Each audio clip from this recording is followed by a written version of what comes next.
Autobots, transform.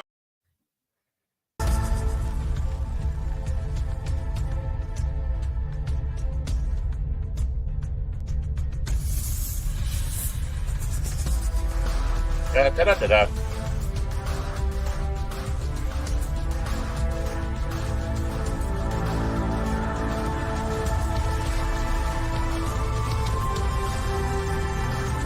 How about a hog?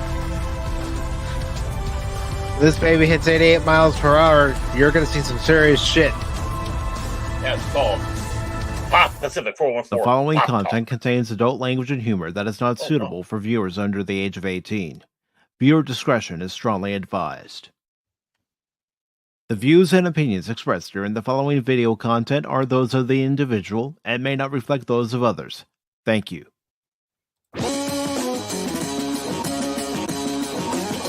Pop culture, entertainment, discussion, news, opinion, reaction, review, watch parties, and rumors. Open panel. That's right, you get everything here on this one channel. Listen for Black Talk.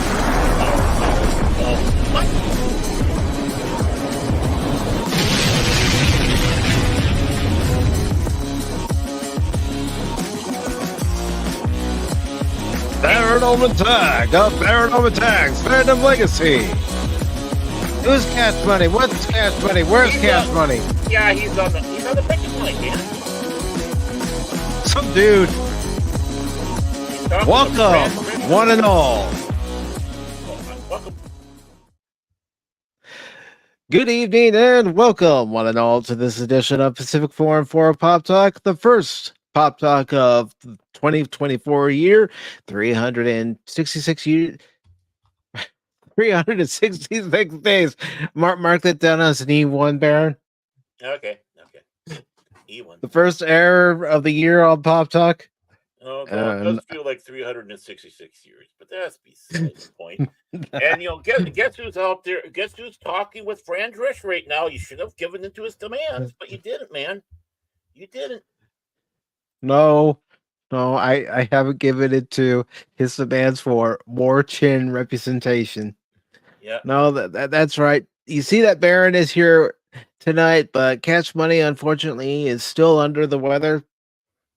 Yeah. At least that's his excuse for not showing up. Yeah, it's the quote unquote blue flu. He's I can't make it. Okay, let's go and start playing these games now. I'm in the Discord now. I'm talking with you. Healthy as ever. Tonight we are going to talk about some pop culture and entertainment news, and we're also just going to, shoot the shit. The hell you say? The hell I do say. I do say. See, I didn't use Al Bundy for that one because that was truly me saying that. So that's what's important, Mm-hmm. But first, before we get into any of the articles for this evening's edition of PACIFIC414 Pop Talk on YouTube and Rumble, I do want to say hello to, of course, my co-host, Baron Orman Tagge. We also have Andre from Wish, Jason Fox of 540 Studios. Mm-hmm. Bucky's Crafting is also here. I can't help it, Bucky. I have my channel's name in there, but I have to have my name in there too, so people know who it is. See, I have my other YouTube account, but I do things like accidentally leave it on and go into one of Mike's playing streams and make a first comment. I go, dead yet? Dying yet? And he goes, who the hell is this guy? And it permaban. So I just don't have interest. And Bucky, it's okay. You can just say at Pacific. You don't have to say Mike at Pacific. Yeah. Because that's what a lot of people call me anyway. They say, hey, Pacific. And of course, Jace is saying hello to Bucky. And Bucky is saying under the weather, playing Assassin's Creed. Yep. I think it was. Yep. You are absolutely right, Bucky. Yeah. Under the weather. That's right. Under the weather. No, I refuse to budge on his negotiating tactic. I'm looking on Discord. I know you put Discord down, but I just put up Discord here, And what do you know? There's old Cash. He's in the voice chat playing. What is he playing? Oh God. Yeah, he is playing Assassin's Creed. What? Aha. See, he's probably talking to Fran Drescher right now. He's got his list of demands, man. Well. Cash money, cash money, cash money. The jig is up, mister. Yeah. You know what really grinds my gears? People who do the blue flu. That's it. Yeah. We know exactly what he's doing, right? Mm-hmm. Mm-hmm. I know. Yeah. Yeah. That's what you thought. This is what's really happening. Cash Money can put his change in my piggy bank any day. That's what's happening. A little boom check pow pow. Yeah, for some reason my soundboard's not working today, so I can't play the drums. Bump. But I could definitely tell you what we can do. We can talk about some of the articles that we have lined up for this edition. Granted, we may not get to all of them, but no, knowing us, we're horrible at that. But before we get into that, remember, I can't remember if we talked about it on air or if it was just behind the scenes and with the eye rolling and wondering, is this just a troll thing or someone just yanking chains? But that Luke Buckmaster and his little thing about Crocodile Dundee and all the problems with Crocodile Dundee and have to get rid of Crocodile Dundee, all that. Yeah, it wasn't a fake. I looked this guy up in the old fake book, and he writes reviews, and it's even for the Australian Guardian he writes for down there. And I've noticed a theme. If it doesn't go by his beliefs, political, social, whatever, it's a bad film. But if they touched all the check boxes, he grabs a jar of peanut butter and asks Fido to come over and help him. Oh yeah. So it has to meet his own check boxes in order for him to approve of it. Basically, yeah. And most of it, you take a look and start seeing his reviews that he has. It's like, attack. He's in Australia. He's fucking in the land down under, and he's attacking American politics. Trump and all that stuff. It's like, excuse me, you got your own problems down there. Settle it. But what else is new with someone from a different country attacking our politics? Oh yeah, I mean, how often do we go up and criticize Castro Jr. up in Canada? We let our Canadian friends do that for us. Fat Steven and Comic Relief Crusader. We let those guys do it. It's like, we don't need to do it. That's your country. Yeah, it's their country. It's their politics. It's your we headache, put out. Unfortunately. Yeah, exactly. And it's like, we're just, we'll just, let you. Yeah, exactly. And just like William Shatner, when all the Trek Against Trumpers, and this is not political. I'm just sitting back saying, when they all got upset with William Shatner because he wouldn't sign it or join in with them, he basically sat back and said, I'm a Canadian citizen. I'm a Canadian. This is America. This is the United States. I'm not getting involved in their politics down here. For all we know, he was at his heart on that side. But I'm a Canadian. I'll deal with Canadian politics, and you got to give the Shat a lot of credit for that. You do. You're just saying, I'm not getting involved. It's none of my business. He may have things to say about it, but he's keeping it to himself. Right. Keeps it to himself, private conversation. Sir Patrick Stewart, you can take a page from that. And so, notice I made sure the emphasis on Sir, which means that, he is a British citizen, knighted by the late Queen. No, hold on there, Mr. Baron Orman Tagge. I did it so it would appease modern audiences. Yeah, just like Picard, season 1, 2. Picard is one of the greatest Star Trek shows ever produced. I should know. I was executive producer. Yep. and he would only come back if they did it the way they did. I'm Yeah. so happy that I get to say I'm sorry. I think we that right down to it. I think Patrick Stewart is a beta boy cuck master. I really do. Just like Luke Cuckmaster, which I've seen around the internet them calling him. It doesn't take much to do that. But yeah, I mean, he's part of the problem. He's given, if he's doing reviews and all it is about check marks, you're a lousy reviewer.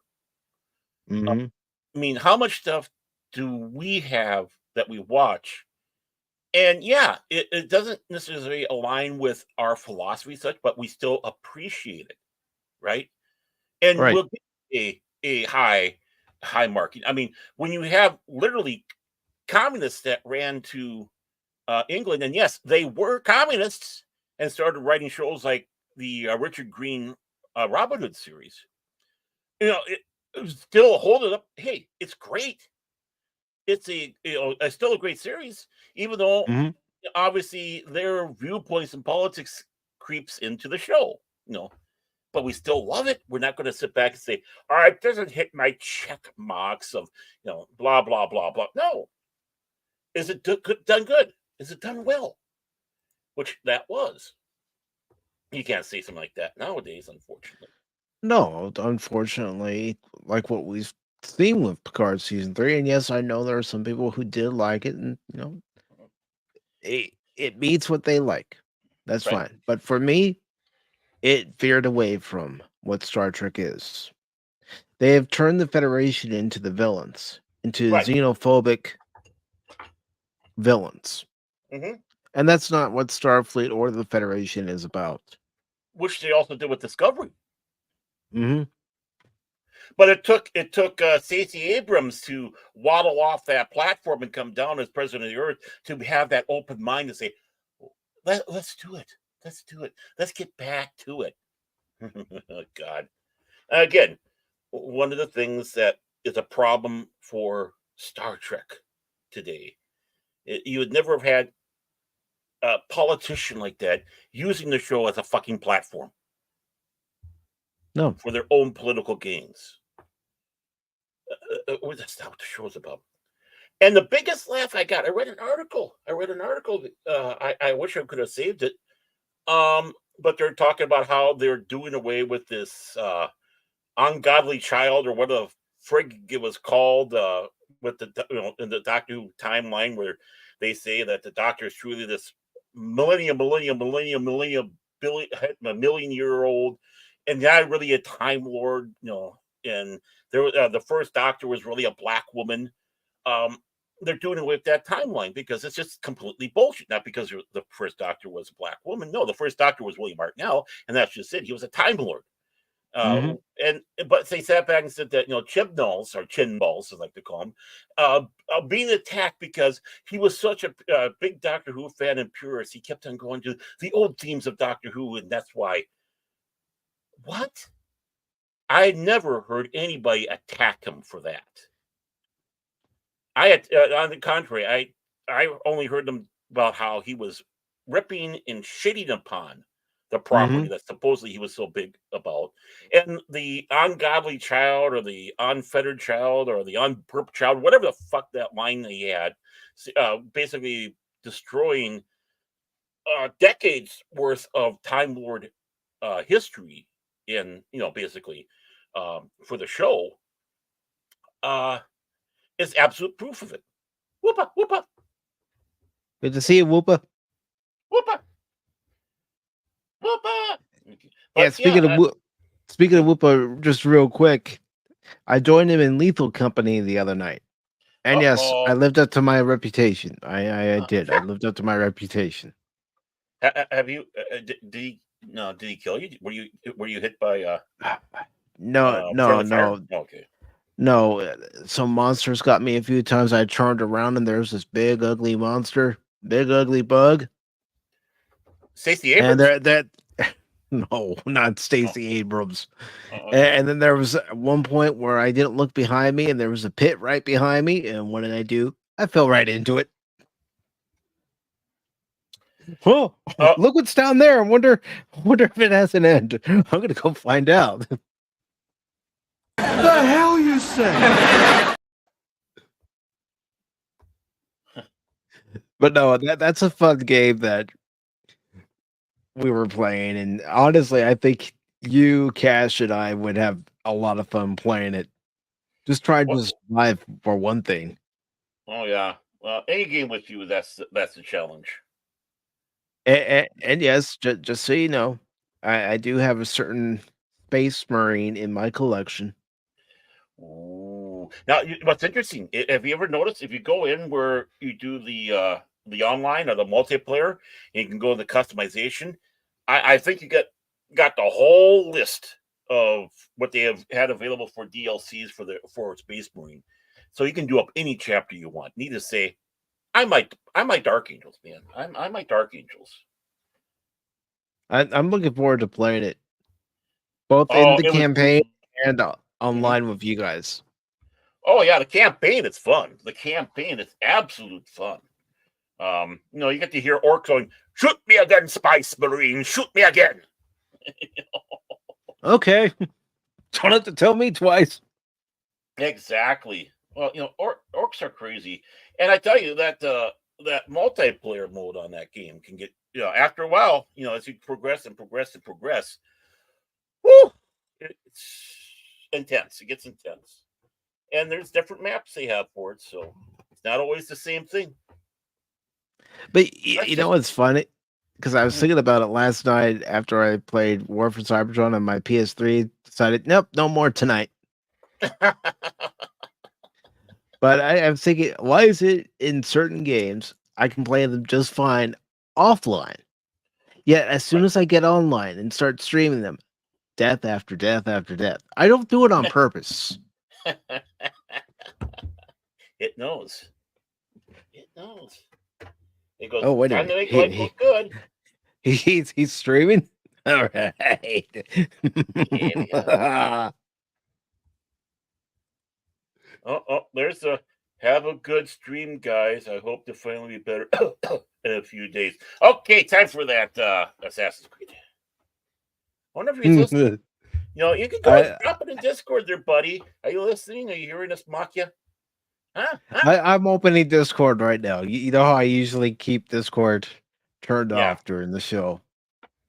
I try to keep it up just for one thing, in case something happens and we need to have a quick chat behind scenes. Because Cash will usually drop a message or two back there. One thing I can't wait for. I can't wait to do Ghostbusters with you guys. Yeah, I don't know if you fired that game up yet or not, but my God, I felt like I not was yet. in the movie, man. Oh, you feel like you're in the movie, man. It's like, okay, this is a movie, and I'm starring in it. The only sad thing is, I wish they would have found a way to get Bill Murray in there. Yeah, they probably didn't offer him enough money. Yeah, he's persnickety. True. And of course, being that Ramus has passed on, I'm sure we would have seen Egon in there. Mm-hmm. But it's nice that Ernie Hudson actually kind of has the center stage on this one. It is, and it's not like he's a stranger to doing a voice role. No, not He's at all. provided his voice for several series. One of them actually being a Transformers series, Transformers Prime. Mm-hmm.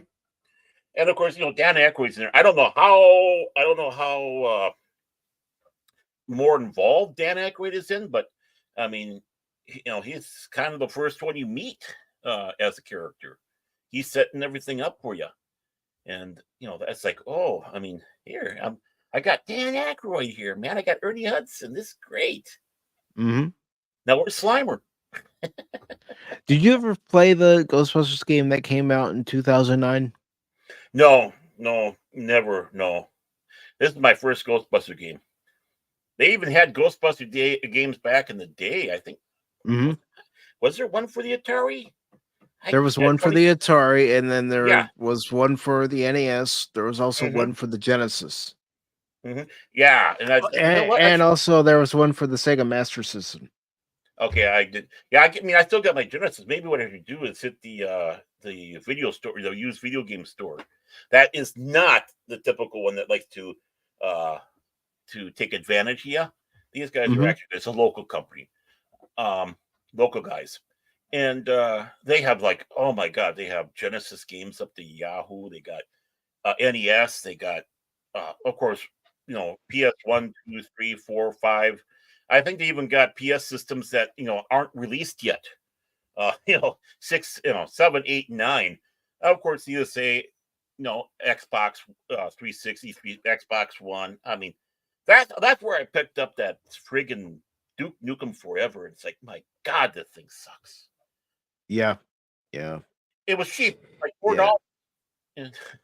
I got half. Well, I bought that game a couple of months after release, and I feel sorry. I remember checking out, and my friend who I worked with at the time, when I was paying for it, says, "Ooh, the new Duke Nukem game." And then the next day he saw me. He's all, "So how is it?" I said, "It sucks." Yeah. My girls were warning me, but they were young at the time, right? It's like, you guys don't know anything about what Duke Nukem is about. It sucks. It sucks. The game sucks. Don't get it. It's like, well, it's like $4.99, $5 or whatever. I'm gonna pick it up. It's Duke Nukem, man. It can't be that bad. Especially when you're having middle school girls or whatever telling you that. It's like, yeah, what the hell do you know about Duke Nukem? And it's like, oh God, this like, we told you so. It's like, go away. Leave me alone in my misery. We tried to warn you, but Yeah. you didn't listen. And I want to say hello to Janet from Another Planet, who says hello, and she will be joining us tomorrow evening at 6 p.m. Eastern for the 4th collector stream here on the PACIFIC414 YouTube channel. And for the first time, it'll be on the Rumble channel as well. And I just gotta sit back and say, you look great as press the other night. Absolutely. All you needed was the snake. Well, she didn't have the snake, but all you needed was Rutger Hauer with you. You needed a Rutger Hauer with you. She was dressed. They were talking about her and Lombardo. We're talking about Blade Runner the other night. Great movie. A great one. And they were talking about, of course, the part I was listening to was about the narration of the and I want to be part of that, but whether the original theatrical leap with the narration, the director's release, because I saw the quote unquote director's release, the 10th anniversary one in the theater, without the narration. I thought it missed something. And everyone talks about how Harrison Ford sounds so blah doing it. Myself, I thought, actually that adds to it, because how he was delivering it with that lacklusterness, you kind of get the inner soul of Rick Deckard in the movie. And it's like his disdain for doing the voiceover creeped into the character's disdain for what he had to do. That's true. And the only part, and I have to agree, I think I agree with Doomcock, and I think Bruce also said it himself, if I heard right. The final one that he had when Rutger Hauer character dies, and they had that voiceover, they should not have had that. They just should have left it as B. But other than that, I think all the voiceover worked for it, because you got that noir, that future noir, that future Mickey Spillane type of mystery going on. And it had that feel, that added to it, in my opinion. I understand people don't like it, but I do.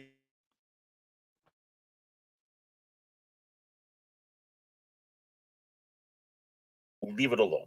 Don't you take a moment where you can come to your own conclusion of Deckard's surprise that he would save him, in that beautiful soliloquy that Rutger Hauer did, which he did, by the way. That was his speech that he wrote for that. Very cool. Very cool. That's information I didn't even know before, that he actually wrote the street. Yeah, that was his contribution to it. I don't mean I don't know if it was like he saw what they had before or what, but he that was something that he came up with, and how powerful it was. Mhm. And looking to the soul of this dying, desperate man. And yeah, that's what he was. He was a dying, desperate man trying to get life. And now he's resigning to his fate. Yeah. I mean, And real quick, beautiful. DJ Ronnie G says Duke Nukem was inspired by my physique. Hell to the turtle guy, baby. What? What? Okay. I call bullshit. Yeah. I call bullshit. I call bullshit. Yeah, I pressed it 3 times. I know you did. I could Yeah. tell. Yeah, I mean, It it wasn't wasn't on like the loop. It was. wasn't. I was gonna say it wasn't like the other night where I still had it on loop and I played it. Oh yeah. Oh, that's the I call bullshit alert. And Janet says, I thought it was tonight. No, it's tomorrow night because one of our guests who lives in Japan had told me when I asked him if he'd like to join the next one, said he wouldn't be able to do it until Thursday for us, but Friday for him. So, Oh, and he has, Haruki the yeah, Feinberg? You finally got Haruki. no, That's great. angry Canadian. And he Oh, I has thought you got. confirmed that he will be with us tomorrow. I thought it was hard. You got Haruki the Feinberg, my lawyer, part-time sumo, No, Japanese no. Jewish lawyer, part-time sumo wrestler. He represents me. Well, I never knew that. So that's why your negotiating tactics have gone up, huh? Well, You're yeah, not only representing yourself, you're also representing cash. well, no, I mean not with Haruki. I mean, I left Haruki for a little bit. It went with Fran Drescher. I learned that wasn't the best way to go, so I went back to Haruki. But I tell you that those long distance bills, at least in the old days, those long distance bills. But yeah, and if a sumo says he's in, I'm screwed because it's like he takes off. Except when it comes to the Sabbath. He does take the Sabbath off, so he made it known that you can't go do that because of the Sabbath. He converted for his wife, and even though the wife left him, but he does take care of the dog. Kind of like someone else we are a fan of. What? Really? What? Who could it be? It's a Pomeranian. Yeah, You can't lock it up. Walter. Over the line. Yeah, except you hear him scream that in the sumo wrestling matches. Over the line. TJ says, but it's true. I'm heavily pixelated. Yeah, but not in that area. Bucky says, I'm not talking much. I'm making dinner, and bacon takes a lot of work if you want it to turn out right. Well, I mean, I don't mind crispy bacon, but that extra crispy burnt bacon, nah. No, I like my bacon. I don't like it really too crispy. It's got to be done, but I don't like it, especially super crispy. There's got to be some flex to it, in my opinion. Yeah. As long as it's done, that's the important thing. Because for me, I don't do pork tartare. I don't do pork tartare. Yeah. For me, there's got to be a little bit of flex, but there's also got to be a little bit of crispiness. Right. It's very important. I don't want it wobbling all over the place. Well, unless it's for a burger. Yeah, I can understand for a burger, but if I'm cooking it myself, yeah, I don't want it flapping around. That's right. It really isn't. Oh, come on. There's that disclaimer at the beginning. Yeah, but who actually listens to those things? I don't. I'm aware of what I said, Baron. I'm aware of what I said. And I'm smiling about it. You're freaking proud of yourself. See? Freaking proud of yourself, I tell you. Maybe I am. Well, there's a first for everything. definitely doesn't come from your gameplay, that's for sure. And Bucky says, I need it as crispy as possible without burning it. Burnt bacon is gross, but I like it to crunch. Yeah, Mm-hmm. I don't blame you there. I guess I kind of got away from liking crispy bacon because far too often it came to me burnt or whatever. It's like, okay, just let's break this up and turn it into bacon bits. You might as well at that point. I mean, Yeah. there was one time where my mom cooked some bacon and she's like, I did this batch of bacon a little too long. She's like, that's okay. I got a solution for it. And that's what she did. She made it into bacon bits. Mm-hmm. But I love those bacon bits you get that aren't crispy.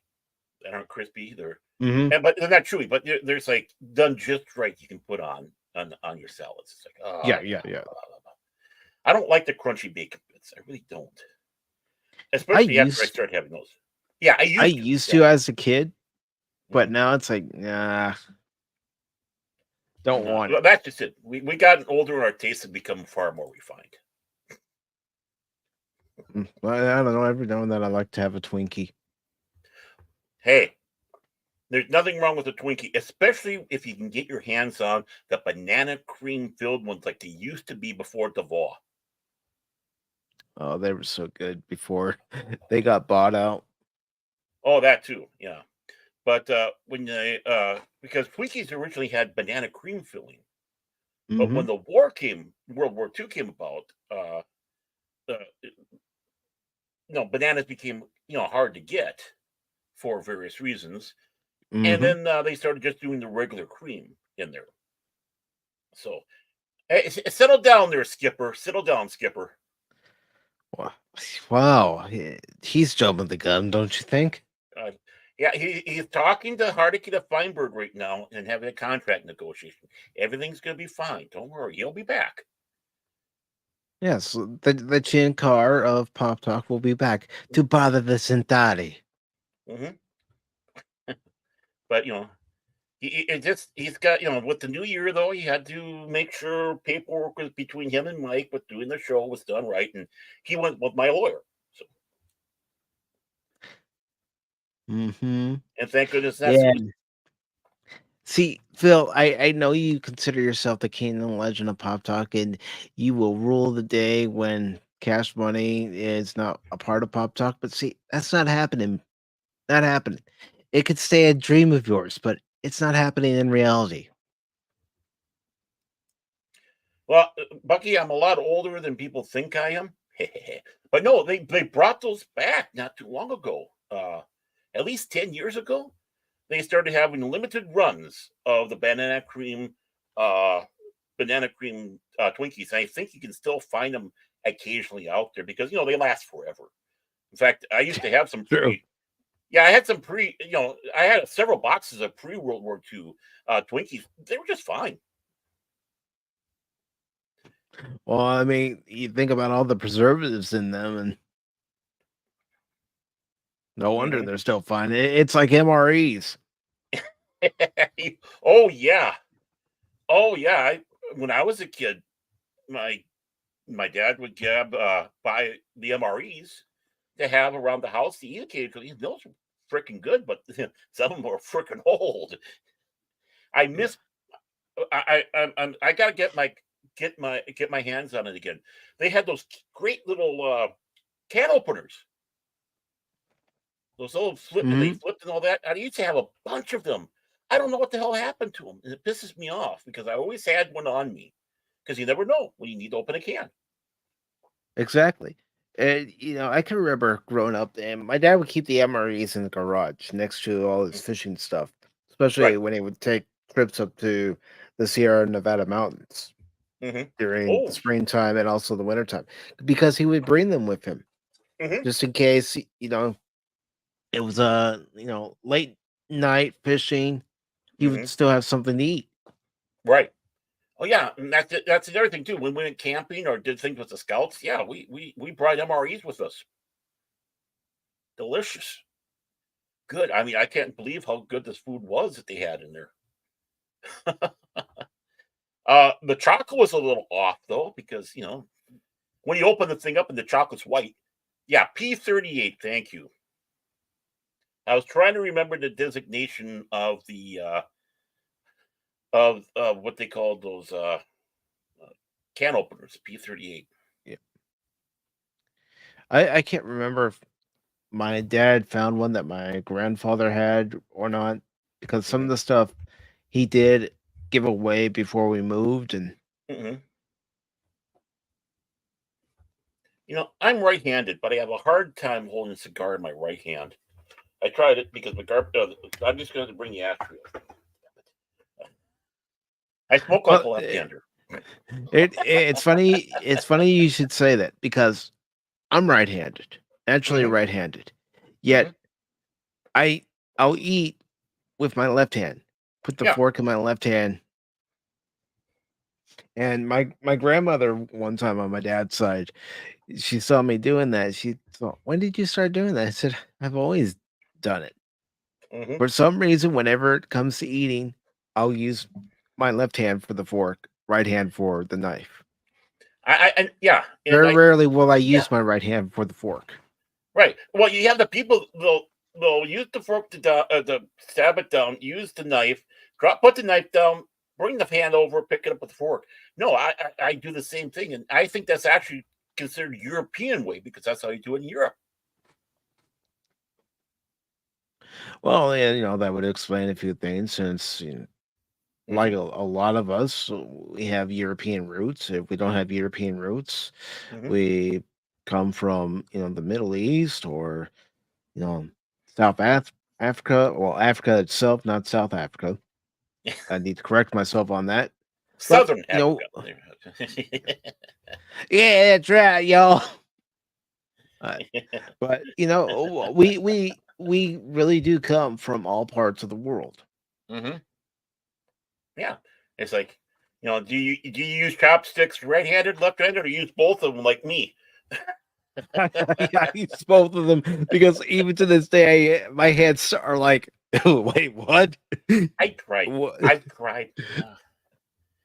I could a little bit. I could a little bit, but yeah. It's like, no, I'm too ankle. I'm sorry. I'm sorry, my Asian friends. See, I could do it sometimes, as long as I had the chopsticks, place. I'll put myself on camera. I don't really have anything to put in my hand, but if I had the chopsticks with my index finger and my thumb, and then my middle finger right where it is, and as long as I kept the sticks right here Mhm. and just did this motion right here, I could do it. Right. But other than that, no, I couldn't do it. What was cute was when my girl was a little girl, and we go to the Chinese restaurant, and she goes, I wanted to have chopsticks, and then she'd go and she stabbed the chicken for the sweet and sour chicken and put it in. See, I know how to use the chopsticks. I know how to use it. It's like, no, you're impaling the poor thing. That's not how you do it. Uh, wow. Uh, Paul is joining the Phil McCracken brigade here. No, I wouldn't think it would work too well for eating, Bucky. Yeah. Let's see what Paul's saying. No cash money. This stream is 100 times better. See, Oh, Bucky, what you have okay, you goober. That's what Cash would say, because that's what he's called Bear and I. Listen to these worse. goobers. And worse. See, what the thing is, Bucky, what you need to do is do the knitting needle thing on the lo mein, and that way you can do up like this little scarf thing, and then it's easier to eat it that way.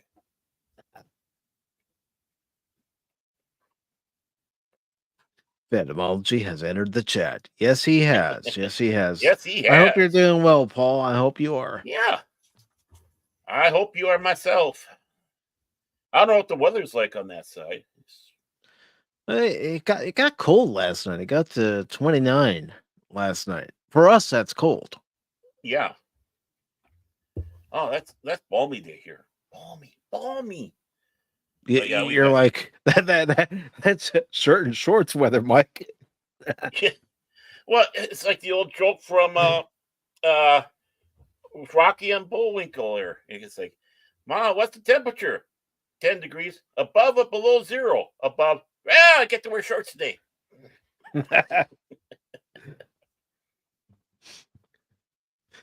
So I'm sure everybody's curious to know what we're going to be talking about if we even get to some of these articles, which is fine. That's why I put in a disclaimer that the articles are still there in case somebody wants to read them that we don't get to. But we're going to be talking about Poor Things actor Christopher Abbott replaces Ryan Gosling in Blumhouse's Wolfman remake. Oh. I honestly thought Benicio del Toro was doing that. And we also have news on the release date window being clarified by Ubisoft for Star Wars Outlaws. Can't wait for that one. The Steam 2023 Awards has announced their winners, and we'll find out what game got Game of the Year.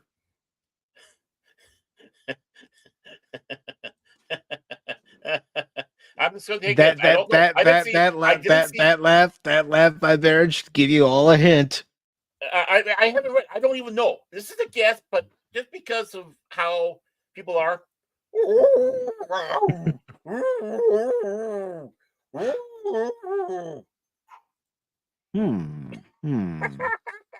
the dog. We'll find out here shortly.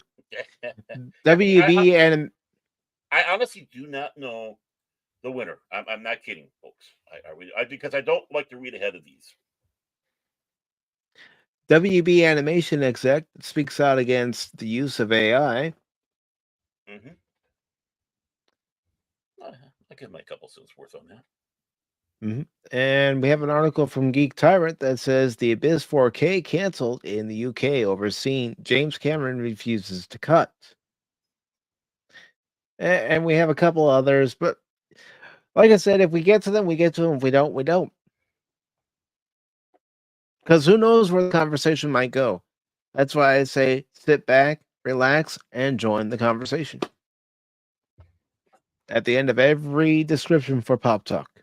Mm-hmm. I might vary it in certain ways, but I still try to keep the main sit back, relax, and join the conversation. Mm-hmm. So let's go ahead and start off with the Abyss being canceled in the UK.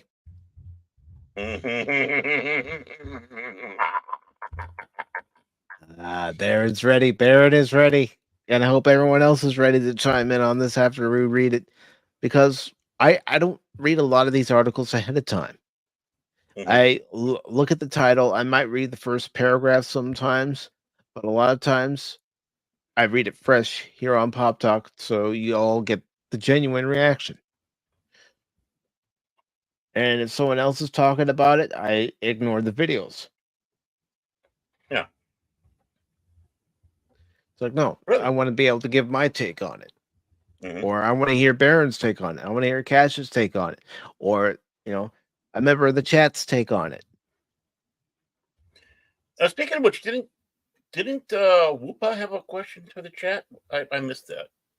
I thought he did. Let me go back. I'm trying to look myself. Unless I missed it.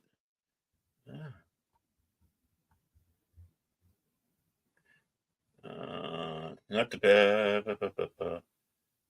Hi, Janet. Yeah, well, Whoopa, if you have, I think this was it. Have you guys ever thought about what animals you think could beat in a fight without weapons? Are you saying you got party animals, sir? Are you saying you want to throw down, sir?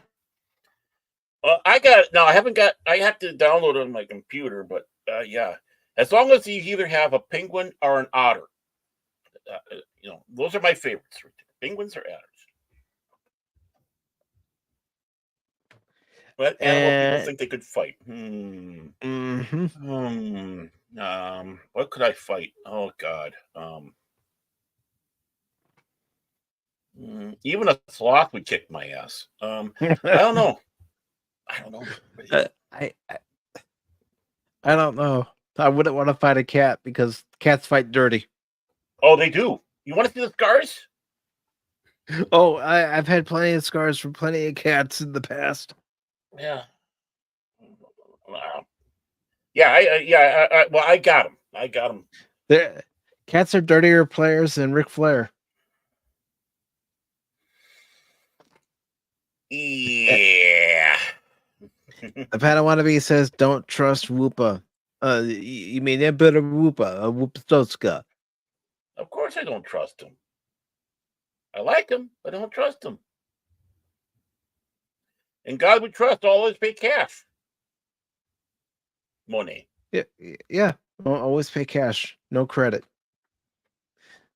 So this article from Geek Tyrant was posted on their site a day ago. It's by Joey Parr. It says the Abyss 4K canceled in the UK over scene James Cameron refuses to cut.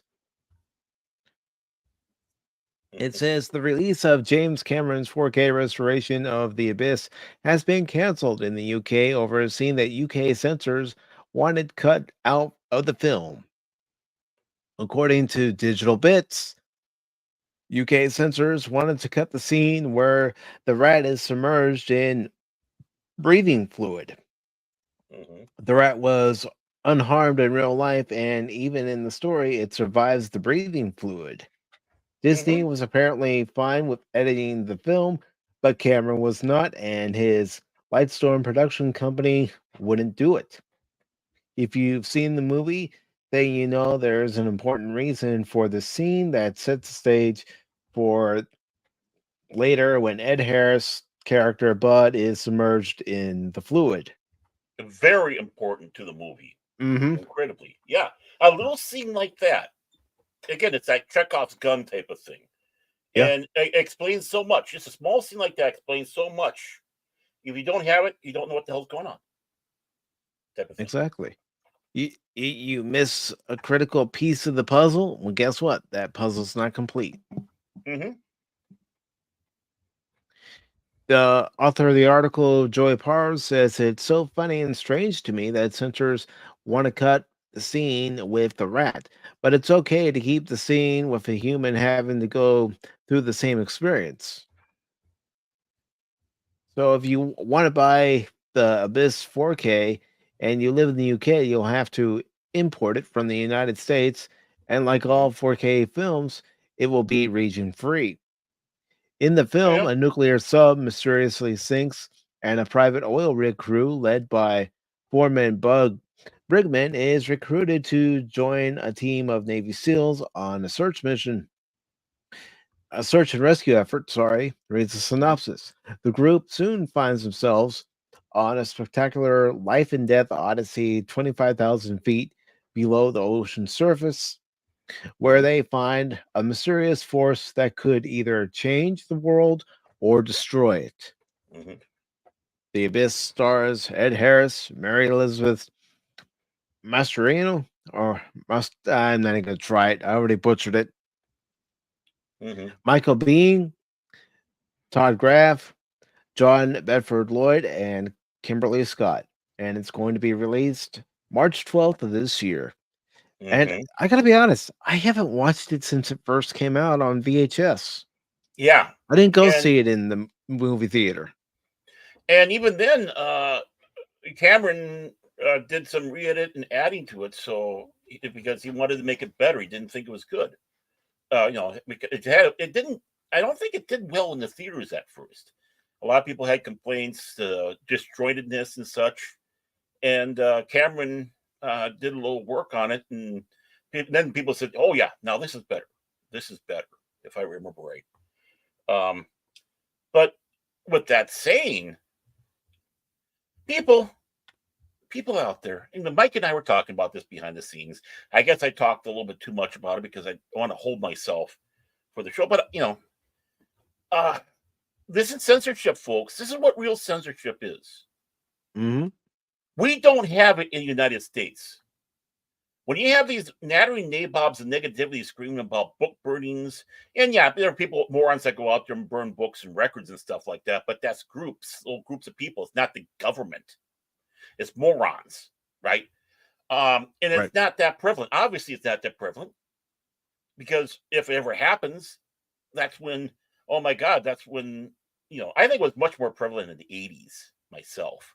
They're going out there, D&D books and various records and stuff like that from these, a little bit more radicalized Christian groups out there. But you can't get it in the library, or the school library is still available. You can go to the bookstore. You can go to another library. You can buy it off of Amazon, right? It's still available. It's just a library chooses not to put a book on there teaching kids how to do fellatio, which is good. It doesn't need to be in there. Kids don't need to know that stuff. But the thing is, the book is still available. The government hasn't banned it. This is the case where over a stupid little itty bitty scene, right? That's very pivotal in this movie. The government of the UK says no, it has to be trimmed or else. Mm-hmm. And of course, Disney, being more than happy to capitulate, they're more than happy to capitulate into censorship. All you have to do is look at all look at how the releases of the film in Asia, the releases of their films in the Arab countries like Dubai and all the others, Abu Dhabi and Abu Dhabi or whatever. It doesn't matter. But they'll edit the films and censor it because wake up, a lot of you morons out there, and I know our chat doesn't have that. We got smart people here. But how many of these so-called I'm worldwide, I know I'm a worldly person, blah blah blah, and they don't realize that Canada doesn't have freedom of speech, and Mexico doesn't have freedom of speech, England doesn't have freedom of speech, Finland doesn't have freedom of speech. They can come down and hit you, and sometimes even retroactively. We'll make a law now because we were mad that you said something a year ago, and now we're going to retroactive it back so we can get you for what you said before we decided we're going to make a law. Which was one of the problems that the Americans had too. And I'm even going to say it because it's true, and YouTube, it's true. With the 2024 election coming up, there's going to be more and more censorship. Right. I saw a post on Twitter where someone was just talking about their experience catching the coup and what they had to go to on a stream, and YouTube flagged a video. Yeah. What? Say this is medical misinformation, and the person said, "No, this is what I went through." Yeah, this is my story. This is what I experienced. This isn't a conspiracy theory. I know my body. I guess that person's body was part of the conspiracy theories too. I mean, obviously. Yeah. And real quick, I'll bring up Bucky's comment right here. What gets me is when they virtue signal in America about certain scenes, but will censor it in Eastern countries. Exactly. Right. Spider-Man 2, the game. It doesn't have the same messaging in Middle Eastern countries as it does here. They took that out. And the modding groups out there are one of the more prevalent ones. When the person put a mod in there to take stuff out of the game that they have, set back and say, no, you can't have them, and delete it off the platform. Now, again, it's a double standard. Right. Now, granted, it's not censorship because it's at the government. They can release this mod somewhere else. They can start their own modding group if they want. But what is the harm on that? People want to play a game and not get filled with messages. They just want to kick the bad guy's ass. Or become the bad guy. It all depends on some of these games. Yes, of course. If you play Transformers 1 for Cybertron, you can be Megatron, leader of the Decepticons. That's what I realized too, is why you're having problems doing Megatron is because you're such an Optimus Prime sim. You could not see Megatron winning. Oh, just like your sim for Dear Leader? Hey, leave Dear Leader alone. He granted us a great day. He granted us this broadcast. Right. You know what, Baron? You know what? I think things are gonna come to a head, so I'm gonna get this out in the open right now. One shall stand, one shall fall. Why throw away your life so recklessly? Yeah, why? Why? Why? Because I'm a hero and you're a villain. That's why. Baron Tron. Hey, it's great being the bad guy sometimes. You know? I am Michaelus Prime, leader of the Pacific Bots. What's Cash then? That's I thought you were Grimlock myself, but he I can be am Rodimus Prime. Cash could be Rodimus Prime. No.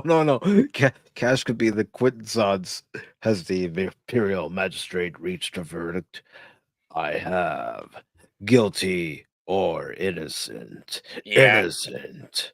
Feed him to the Structicons. Yeah. There we go. That's. I think we got his personality down right, matched with that. Yeah, there you go. Yeah, we do. But get back to that one little pivotal scene being censored in the UK. Come on, folks, lighten up, man. Oh my God, that poor little rat. The rat never died in the movie. The rat lived a nice, good life after the filming the film. Both ways, in story and in real life, the rat lived. Probably found himself a nice female rat and had about 1,000 babies before he died. Did his own version of Steamboat Willie. After all, classic Mickey is public Yep. domain now. Oh God, the memes. Disney doesn't like that. Disney doesn't like that at all. Oh well, Well, Disney. It's coming back to bite them. But yeah, I mean, one little scene like that, and it's like what I said back and said, especially when it comes around to, with the pirate radios back in the 60s, because they didn't want to air rock and roll on the radio. And basically, majority of it was all government run, BBC, that's government radio. And so these people that had the ingenious idea of putting it out on a boat, and it was a business. I mean, yeah, you can see the movie Pirate Radio. Very, very, very highly fictionalized. They didn't do that stuff, especially on the air. If you listen to the tapes that these guys had, it sounded like any type of a radio station was a DJ, normal one, and of course they had adverts, and that's the reason why. They weren't going out there and being these rogue renegades of let's see if we can do Carlin's 7 dirty words. They wanted to make money, and if they pissed off the advertisers, which was much more important, well, then you have a problem. You can't keep the ship afloat, literally. No, you can't. But again, that's another sense of British censorship. Now, obviously, they could buy the records. So no problem with that. They could buy the records and such like that. But the BBC, you can't air it here, which is this is your sound, your sound that's helping shape the world of music. You're the leader of this, but yet you're holding it back in your own country, you morons. Well, it's true. The censorship, it's moronic. I'm sorry, but it is. Right. And as it goes, I made it known. Unless it's treasonous, are inciting a violence or inciting, basically harm to a person, which is not protected and should not be. I don't care. You could have the neo funny Austrian guy with the mustache group spouting out. Let them hear their morality.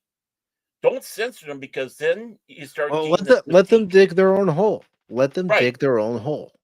Exactly. And if you censor them and not have them talk, then you start getting, well, maybe there's something about that if they're so scared of them. You don't want that ever. That's where bad things happen. Yeah, it's proven to happen. Just look at history. Yeah. It did. Yeah, I mean, even with the Weimar Republic leading up to that, there was, let's quiet these people up, which only got them more interested. The Mm-hmm. people getting more fascinated about it, especially the fact that you had a government where you got paid every hour because that's how much the Deutschmark fluctuated in value. I mean, can you imagine that? So I know it's a little theme. It's a little theme, right? Mm-hmm. Theme. Go ahead, take it out. We don't want it. Go ahead, take it out. But the thing is, it always starts out with something little like that because of somebody's sensibilities might be offended by that. But You got to develop thicker skin. mhm. And more And importantly, I'm saying this as a whole for anyone out there who might be listening. In this yeah, day and age, you have to develop a thicker skin. I had to. I had to because so much out there is attacking me. Mm-hmm. I'm not saying that as a victim, or I just know it. I mean, take a look at how Hasbro has just perverted and destroyed Dungeons and Dragons, and how they've gone and attacked the old gamers of the Mm-hmm. game, or even New Trek, and how Kurtzman and gang have made it well known that we're not welcomed and they don't like us. And Kathleen Kennedy, the same thing with her running of Lucasfilm. Mm-hmm. And now we have our Russell T Davies making it known I'm here to piss off the old fans. Yeah. Yeah.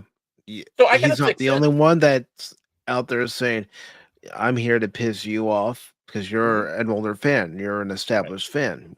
Right. We don't need you guys anymore. And then when nobody's watching, please come back. Oh, come on, please come back. Right. Our show's failing. Come back, come back. We're sorry, not sorry. And that's why it doesn't hurt me, because I know in the end they're groveling like that. And that's where you get to sit back and kind of go, or if you Mm-hmm. want to be more delicate, hey, read between the lines. Exactly. And it's just like this little scene is pivotal. It explains a lot to you. It's a small scene, but sometimes it's the smallest scenes that help a story go along, or even the smallest part, where you have someone come along and they only have like maybe 5 minutes of screen time, but that small little part is so pivotal to the Mm-hmm. movie. And so let's edit it out because of our sensibility. No, these people are so insane, and yeah, I'm going to say insane. I knew, well, I know of somebody. I didn't. We weren't. We were kind of in the same circles a little bit, but didn't really know this dingbat, and I'm glad. But we have this Como Park, a great little park in St. Paul. They have a great little zoo there, and then they have the Arboretum. I mean, this thing is huge, this Arboretum, and they have a little Japanese garden out back. In the summertime, in the spring, and the fall, when it's nice weather, you can go back there and contemplate Zen if you want. Mm-hmm. But they also, because of that, they have bonsai displays. And this one dingbat is just beside herself because she thinks that is cruelty to the trees doing bonsai. Oh, It is. God. I wish I could say I was making this up. I wish I could say that it was like me being sarcastic and doing a bit. No, she was absolutely serious. She didn't even want to walk into that display because of the cruelty they were doing to these poor little trees. Oh, give me a break. Well, see, and that's the example of who we're battling against. And this is someone who's involved in fandom. Anyone else hear the circus music in their head after hearing that? No, more like the monkey with the cymbals. But yeah, the circus music works great too. Maybe both. Yeah. And hello to Angry Canadian. Good to see you. Hey, don't be so angry, man. It's 2024, man. Don't be so angry, man. And I like what Bucky says here. Every teen wants to be a part of the resistance. It doesn't matter what they're resisting. And some people never grow out of it. Yeah, we No. see it nowadays, especially on social media. Right. I mean, There's a certain orange man that people still go on and on and on and on and on about. It's like, okay, yeah, he's no longer president, folks. yeah. Move on. You're the ones that are making more of a big deal about him than even his supporters. Yeah.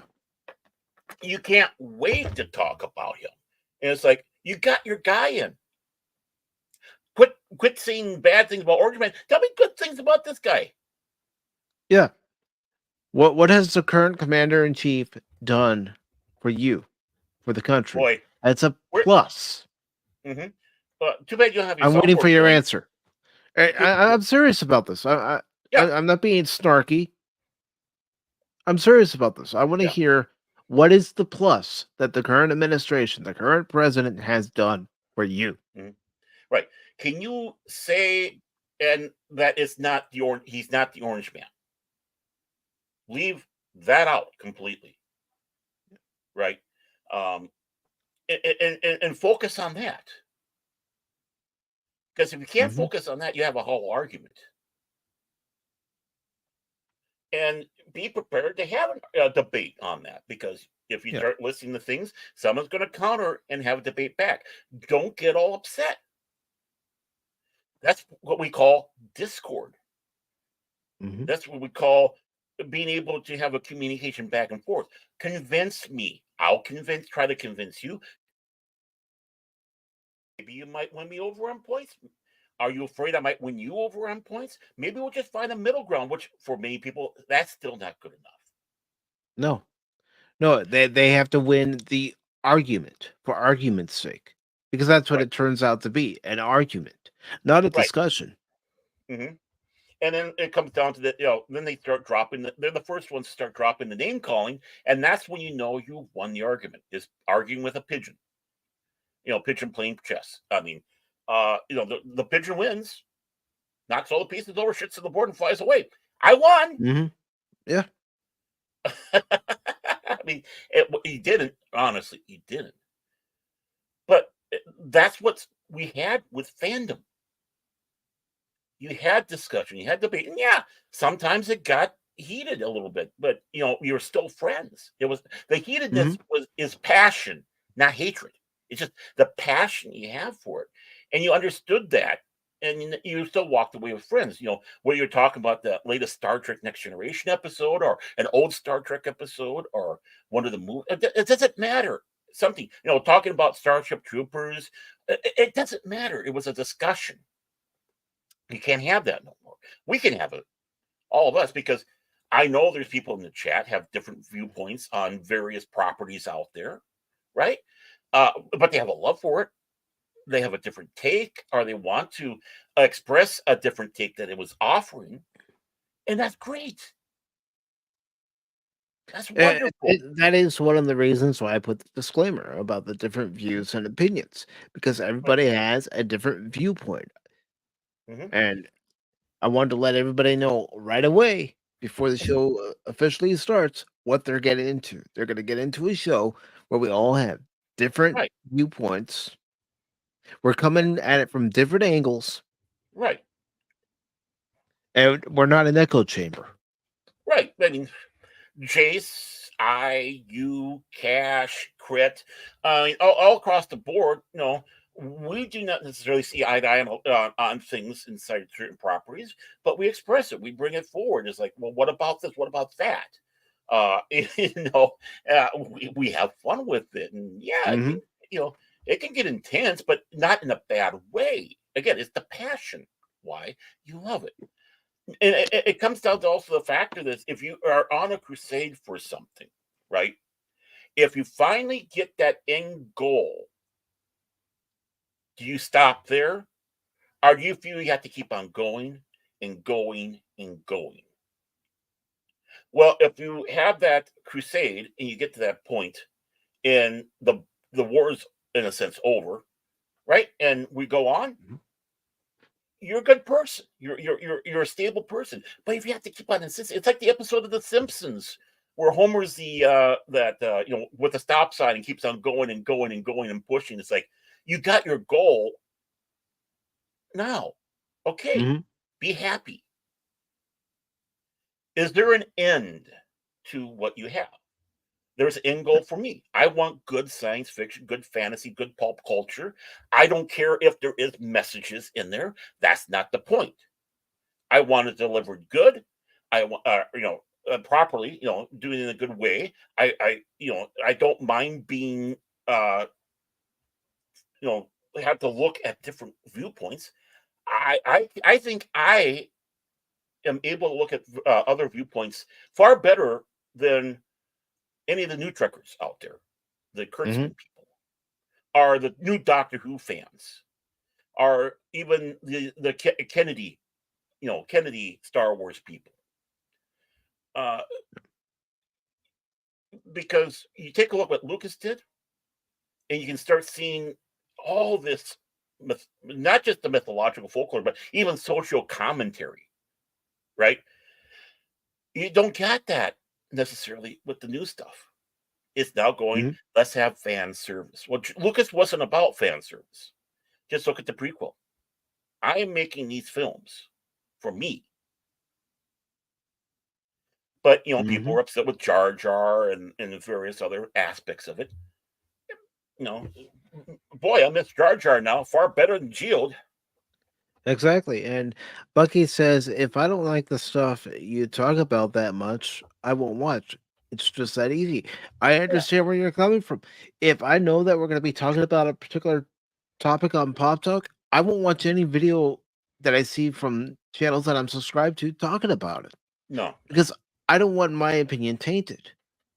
Right. I mean, leave Doomcock's opinion to himself until we do a show. And it's not a slight to him. Leave Gary from Neutronics, to his. Leave Geeks and Gamers to theirs. Leave, Midnight Edge to theirs. And all even the ones that we associate with on a more personal level. It's not that we don't are shutting them. A lot of times we already discussed this stuff before they talked about things. But again, I don't want that tainting what we have. It's not about what someone else talked about. No, it's our take on things. I mean, occasionally, and as I've said before, if we don't talk about something, it's because I don't think I can add my own perspective to it. That's going to be different from everyone else's. Yeah. Or to quote a person I co-host with, hopefully soon again, I don't want to talk about that shit. We're going to talk about this. Okay. He's done that to me. He's done that to me. I say, hey, we got this time. I don't want to talk about that shit. We're going to talk about this. Okay. Well, in Discord, you and Cash and I will post articles, and there are articles that some of us are in favor of talking about, and others are like, I don't know if we need to talk about that on stream. We can talk about it off stream, but yeah. And then there's just articles. Well, it's not my thing. I'll just sit back and listen to the other people talk. Right. Yeah. It's like, oh, great. You're talking about that again. Yay. I just sit here and twiddle my thumbs. It was like the other night when you and Jace were talking. I was just sitting back and I was listening to you guys. I didn't have anything to contribute, so that's where I say, you know what? Sit back and listen. If they say something that you feel that you can contribute to the conversation, then do so. If you don't think you can contribute, keep on listening. Yeah, it's not about trying to show that you know more about everybody else. And usually, you get the know-it-alls that butt in, and they don't know what the hell they're talking about, but they want to butt in and make it look like they do. It's like, And Bucky, thank you for stopping by. I really appreciate it. Yeah. You have a good night. Get those kiddos to bed. Yeah, say good night from us. Tell them good night from us. They might not know who we are, but say good night from us. And may the great bird of the galaxy watch over you. Speaking of the great bird of the galaxy, I have this. Segways. I have this article which tells me, and this is my opinion. I have nothing to go by on it. I have no quote unquote sources. I don't have anybody. of that magnitude that I got can my tell source. me, yes, My this source. is happening, Mike. No, this isn't happening. But it makes you wonder, doesn't it, when you see a headline like this, Star Trek movies find new streaming home, when Paramount Plus was supposed to be the place to get all your Star Trek fix, whether it be the Mm-hmm. movies or the series? Well, remember they did this last year, roughly about this Yeah, time. yeah. Too. Well, that's why I had to look at the article again, going, wait a minute. We talked about this last year. And, I just you know, squinted at the screen to make sure what the I date was on it. Oh, okay, January 3rd. It's last year. Oh no, 2024. It is this year. Maybe yeah, I yeah. copy and paste that. That's why I took a double take at it to go. We talked about this. I want to make sure I'm not pulling up the same article from a year ago. Mm-hmm. Which is not hard to do sometimes. They trick you. Mm-hmm. I've been, Yeah. I love when Uh, someone posts about how somebody died. And you go, that was like 3-4 years ago. well, that happened during an episode of Pop Talk last year, where it was a Yeah. member of CC Top. Yep, the And ZZ Top story. yeah. I thought another one went. Oh. You want to know something funny though? I didn't know Andy Griffith died. For the longest time, I was going through the checkout, and they have, of course, the rags there, and they said about the contestant or something about Andy Griffith and all that. It's like, what do you mean? He's still around? Oh no, I guess he did die a few years back. I do know Boy, was I where he lived. yeah. But yeah, I mean, you're right there in the heart of Mayberry, man. You and Otis.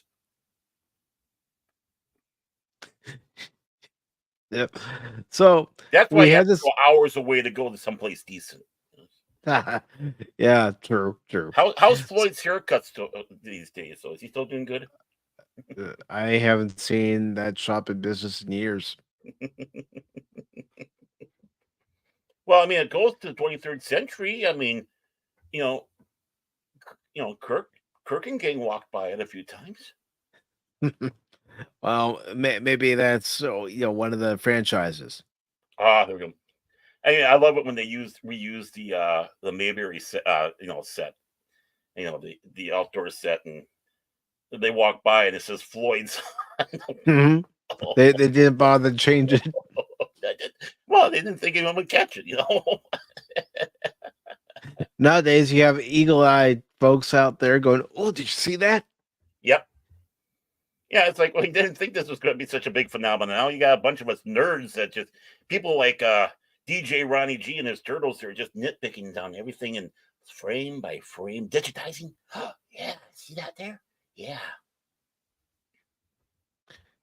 So this article from comicbook.com by Jamie Lovett says it was nice having all the Star Trek movies in one place while it lasted. Well, we know why they're saying that, because comicbook.com is owned by Viacom CBS, so that's no Yeah, surprise there. I mean, right there, that it's just starting off. There's like, how far up their rump do you have your tongue? Come on, come on. You're so happy that you had to watch this behind a paywall, Paramount Plus. Mm-hmm. That's why I got my DVDs. That's why I got the DVDs. That's why I got the Blu-rays. Yeah, I haven't gotten the Blu-rays of those, but they do changes. If you notice, they do changes between them. It's like, I don't know if I want to, whatever. But go on with the story. I'll quit happening. I actually still have Star Trek 1 through 5 on VHS. I still have my VHS copies. I gave them to my former wife so my daughter could watch them over there. And I'm talking, it's the black, the black cased 1 through 3. And then of course 4 was, goes right into the typical 5 and the 6. Mhm. So that's the one I had. And of course it was the VHS, it was the ABC edit cut that they had. So Yeah. The ones I have for the box sleeve, mhm. if you form them all together, it forms the refit Enterprise. Yeah, I got mine before those, so and I gotta see if she still has it. If she still has it and doesn't want it, I want them back. And I also sent some of my Next Generation episodes. But did I? I can't I remember. actually the one I still have of the Next Generation is Best of Both Worlds. Yeah, I mean, I'd like to get my hands on the the VHS of Encounter at Farpoint because it's Mhm. not broken in two parts, and you got the full movie where they keep It's one edits. cohesive movie. Right, and they have things in there that they cut out because of it going to a two-parter. Yeah. Like Riker going, he calls that a little adventure or whatever. It says for a time, all 13 movies lived on Paramount Plus. Now, the first 10 Star Trek movies have migrated to Max. The Kelvin Timeline Star Trek movies featuring the reboot cast led by Chris Pine remain on Paramount Plus. They can keep Some them. may, yeah, they can have them. Yeah. Some may find it frustrating having to relocate the Star Trek movies, but these jumps from service to service have been standard practice for films. They're making Th- an excuse because Paramount Plus advertised themselves. They pivoted themselves as the one stop for your Star Trek fix, whether it be the series or the movies. It's just like BB BritBox. Their big push in the beginning is we have all the old Doctor Who's, the classic Doctor Who's, and they really, really pushed that when BritBox first came up. Well, of course, that's what got me to subscribe to them. So Hmm. it's like at one, and it's like finally they heard me and they got Blake Seven on there. Can we have Blake Seven? Get somebody back from going, yeah, we're working on it. Boom, there it was. But no, Red Dwarf. But the big thing they were pushing was Doctor Who. Why? They know the amount of people out there that love the old series, just like how many Hmm. people love Star Trek. And really, it's a misnomer when you sit back saying about this bouncing and bouncing, because Amazon Prime had Star Trek constantly on theirs until Hmm. Paramount pulled this stunt. I'm trying to remember Yeah. what other service had it on there also. Netflix. Netflix, Netflix yeah. had the series. They had the original Mhm. series, Next Gen, DS9, Voyager, Enterprise. Right. And And they, this is before Discovery even came out. right. Oh, yeah. And they parked there. They never left. They made sure that you didn't have to bounce and bounce around. There was like several platforms out there, and it wasn't one of these where they yanked. The movies, I think, was a little different. I think there was a little shuffling with the films, but even then, it was kind of Hmm. a steady home for it. So, And even when you look at the Netflix top 10 list, and it's not your own personal list, but it's the mhm, general Netflix list, mhm, it was Next Gen, the original series, DS9, and Voyager who were constantly on that list at some point.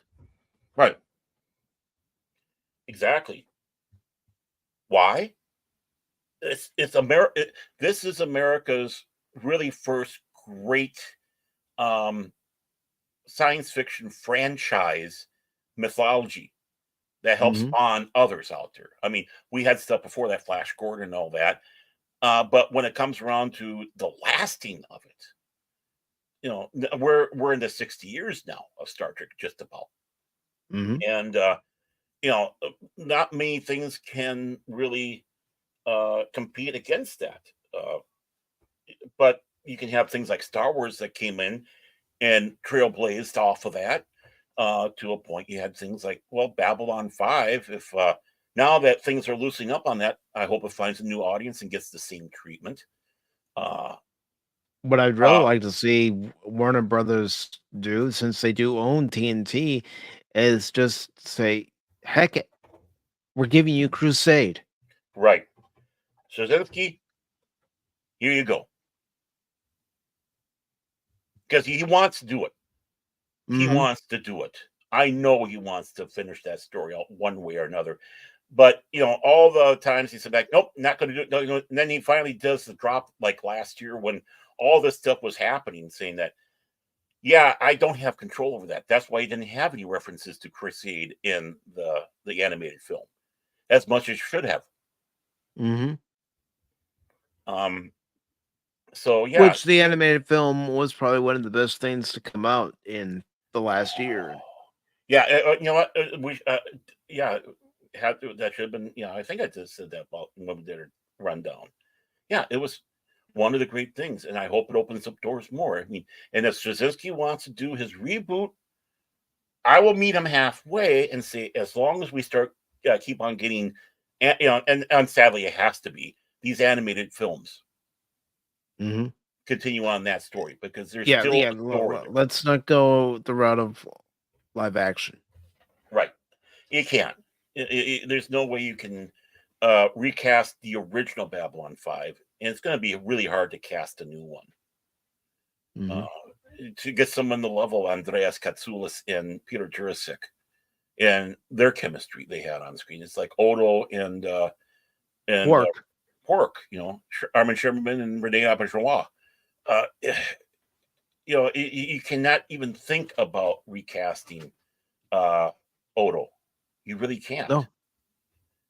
Um, that was Rene Auberjonois, Mm-hmm. and What? mhm. And wasn't it great to be able to watch both of those shows at the same time and Mhm. have in both of those shows two characters that just fed off one another? Mhm. Yes, it was. I wish they did a little bit more of it with DS9, but maybe less was more, and it made you appreciate it. It was very pivotal for the story with Babylon 5, where you had to keep that a constant thing because Mm-hmm. it showed the growth of both those characters, good and bad. Um, it's just yeah, Star Trek is uh, such an imprint that it's an American thing, but it's a worldwide phenomenon. It And when is. it comes around to the movies, and even though it did well, but the lackluster response to the first motion picture, Star Trek 2 was going to be that swan song. And instead of becoming the swan song, it was so good, it fired the whole thing up even more. Mm-hmm. We wouldn't have had Next Generation if it wasn't for that. Or No, no. DS9, or And, Voyager, or Enterprise. and you look at the Star Trek movies at that point with the Wrath of Khan, then you had Hmm. the Search for Spock and the Voyage Home. That was basically Star Trek's trilogy right there. Right. Hmm. That was that trilogy. Unplanned trilogy, but it was. Mm-hmm. And they made it work. And they had a nice, satisfying ending to it. And that was, of course, Shatner kind of did a little stumble futz with 5, but when it came around to Star Trek 6, that was a nice closing the book. Mm-hmm. These people's adventures are done. They're over with. We love them, but no, just at the end when you see the Enterprise just going away, they're sailing off into the sunset. This is old heroes don't die; they just fade away, and Yeah. they were doing that. And even Kirk's final captain's log, Hmm. where he says to boldly go where no man, where no one has Hmm. gone before. That was Right. bridging the gap from the original cast to the next Hmm. generation cast. Right. And yeah, it was great to see some of them pop up, especially with the next generation. Leonard Nimoy and Jimmy Doohan and of course Mhm. DeForest Kelly. We can't forget that bridging the gap between generations. No. In that one small little scene, even though they were named it, we knew I who don't it see was. no points on your ears, boy, but you Yep. sound like a Vulcan. Hmm. No, sir. I'm an android. Almost as bad. Yep. And right there, you knew who that guy was, even though they didn't name him. You knew that was Leonard McCoy. Hmm. And in some ways, Generation kind of hurt that closing the book a little bit, but it did put the finality of Kirk. No, Yeah. it finally gave Kirk the going out like a hero. And Yeah. And I'll be honest. even though there's some parts of Generations I like, hmm Generations overall as a film isn't a very good film. I liked it. I mean, I don't place it on the top of the list on there, but I think it worked out a lot better than I thought it could have. But Hmm. yeah, it was a little bit too much. Dare I say fan service Yeah, yeah. more than I mean, anything else? you could even call this fan service because I can remember having a conversation with Smoking Patriot about it. I would have loved to have had it seen in Generations where Kirk is on the Enterprise D, and for one last time, he's in the captain's chair. Yeah, that's the fan service we needed. I mean, my big gripes about Generation Destruction and Enterprise D, you didn't need to destroy it. I No. mean, it still looked good on the big screen. I don't know what the hell you guys were talking about on that one. You just wanted to have They were looking for an excuse to blow up the ship and build a new one. right. They wanted to change things over for the in such. But I thought the D looked fine in Mhm. Generations. I did not see any problems at all because a lot of that was movie sets that they were on. Yeah. Repurposed. So, and then the Enterprise, Enterprise D herself, I think she fit on a bigger screen better than the small screen. Mhm. So, and don't get me wrong, I love the E. I think the E is a beautiful ship, but you just should have kept the D. There's no reason they've gotten rid of it, and And that's one of even my if big. and even if they had kept the D and for some reason they didn't want to reuse a lot of the interior sets, you can come up with a storyline purpose that the Enterprise D has gone through a refit of its own. Right, not the first time. Nope. No. But get back to this article, it says some may find it frustrating having to relocate the Star Trek movies, not if you're smart enough to buy them on physical DVD and Blu-ray. Yeah, exactly. But the jumps from service to service have been standard practice for films. We've already covered how that's not so, especially with Netflix having all the series before Discovery even aired And Amazon, on Paramount Plus. Yeah, and Amazon and I and can't remember, numerous other places. and I can't remember. I think Amazon for a while even had the unedited original series. In other words, without all the fancy stuff put into it, Hmm. so you can enjoy both. Yeah. It goes on to say the first 10 Star Trek movies tend to move together, while the trio of Kelvin timeline films function as a separate unit. That's because they are a separate unit. As Yeah, far as I'm concerned, they don't exist. yeah. Just my opinion, folks. One You sure never, way to. either you agree with Mike or you're wrong. Let's just put it that way. No, I'm just saying that's just my I opinion.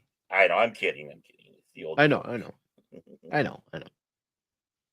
One sure way to circumvent these streaming shenanigans is by producing physical media. Unfortunately, Blu rays and DVDs are disappearing from retail shelves. Despite that, Paramount has recently remastered the six Star Trek the original series movies and made them available in 4K ultra high definition. The Star Trek The Next Generation movies got the same treatment in 2023. Paramount released the Star Trek Kelvin Timeline Trilogy onto 4K Blu-ray in 2019. Oh, You and by know, the way, I still haven't picked up the new version of the director's cut that's you on haven't? Blu-ray. I still Oh, haven't on picked it Blu-ray. up. On Blu-ray. Yeah. Okay. Yeah, yeah. I still have the DVD that came out in 2000, Yep. but Got it. I don't have the Blu-ray. Yeah, and I'm happy with what I got. I mean, Yeah. honestly, I do. But also, just to help little Peckerhead here with his writing, uh, go to a half price books if you have one. They got all those movies up to Yahoo on the shelves. It's not hard to get the physical media. Just you just got to know where to go. Yeah, you Quit being gotta know where to lazy. look. Yeah. Oh, it's like I said in my review and thoughts for the Iron Claw. hmm Some people are saying, there's no good movies out there anymore. It's all woke. You got to know where to look for a movie. And sometimes you got to take a chance on a movie when you go see it, going, Mhm. you know, I'm going to take my chance on this film. I Mhm. took my chance on the Iron Claw because I knew about the Von Erichs Mhm. from being a wrestling fan. And I think that if you would have listened to, listened to our show and all that, we've listed off many a good thing that popped out this last year. I'm talking about not just the year-end show, but I mean from January to December through that whole time period. Hmm. You talking about Megan and talking about the Babylon 5 DVD, or animated film, or you know, it didn't matter. Maverick, Top Gun Maverick, and all these Hmm. uh, w- w- we were constantly talking about all the good things that were out there and how things seem to be turning. So it's there, folks. It's there, folks. It's right. You just got to know where to look. Hmm. And it's actually getting a little easier now, better than it was a few years ago. Hmm. And it says here where to stream the Star Trek movies. The first 10 Star Trek movies are streaming now on Max. Well, they were streaming on Max last year, too. That's another reason why I had to do a double check, Right. was because I, saw this. I'm going, wait a minute. We talked about this before, and I Hmm. wanted to make sure it was current. Hmm. But we're going to be repeating ourselves as we go along here, what we said before. But continue on. That includes the 6 films featuring the Star Trek the original series cast, and of course, it lists them that you get the motion picture, including the director's cut. That is a nice bonus, I will say. Yeah. Hmm. I know what some people say about the motion picture, Hmm. and I can agree with it to a certain point. Right. But you've got to admit, seeing the Enterprise, the refit Oh, Enterprise for the first time when it's in dry dock, I never get tired of it. Never get tired nope, of it. It's nope. that was the long flowing scene that they had in that movie. I think needed to be there because everyone Yep. talks about these long scenes and all that, and they even start talking about that. It's like if you're complaining about that, then you have no soul because this is our first look at our beautiful lady, Yeah, and yeah. look how beautiful she is. That that scene needed to be in there because you needed to be reintroduced Hmm. to the Enterprise. Right.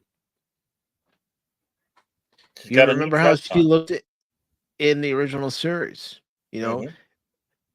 in the original series, let's equate it to taking the Enterprise to prom. But now, the motion picture, that's the wedding day. Yeah. I use the analogy of this is the girl that you used to go to high school with, but you broke up, and now you're at a 20-year reunion. And my God, she looks better than ever. Yep.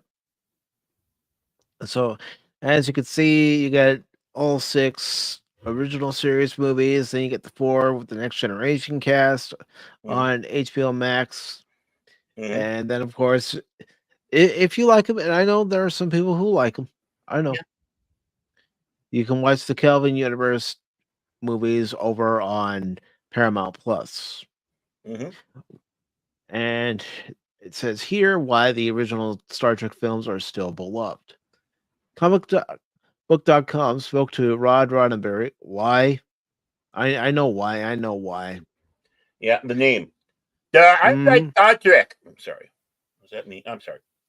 I'm sorry. Star Trek creator Gene Roddenberry's son and Roddenberry Entertainment CEO in 2021 about the original Star Trek movies ahead of their 4K release, focusing on the 3 that formed the Genesis trilogy. He said, I don't know if this is what you're expecting, but I think the original series did a great job of showing a crew that was a family, but it still was Kirk, Spock, and DeForest Kelly as Bones with, I hate to call them supporting cast, but almost supporting cast with the show, George and Walter. Okay. So all he had to say is it's because you're with Kirk, Spock, and McCoy. Hmm. That's And all he had to say. he's right.